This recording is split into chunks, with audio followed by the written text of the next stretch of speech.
যে শহর ছিল আলোয় ভরা, এখন তা কেবলই ধ্বংসস্তূপ। বারুদের গন্ধে ঢেকে গেছে বাতাস। আজান নয়, শোনা যায় বোমার গর্জন। ভাঙা মিনারের নিচে যে বৃদ্ধ বসে আছে, হাতে তার ধরে রাখা ছেঁড়া কিতাবের পাতা। ধুলো মুছে আয়াতের দিকে তাকান, যেন সত্য কখনো মুছে যায় না।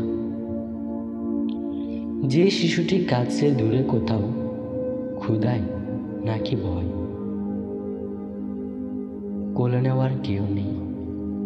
ঘুমের বদলে চোখে শুধুই শূন্যতা।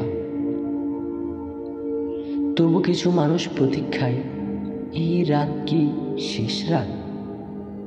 ফজরের আলো কি আসবে না আর? তাসবিহ দানার মতো ফিসফিস করে বলেন, মাতা নাসরুল্লাহ।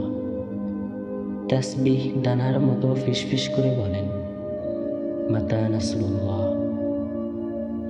আকাশে গাঢ় অন্ধকার ফুড়ে এক চিলতে আলো জেগে ওঠে, কিন্তু তা কি শুভে সাদিকের আভাস, নাকি আরেকটি ধ্বংসের ফুলবাবাস?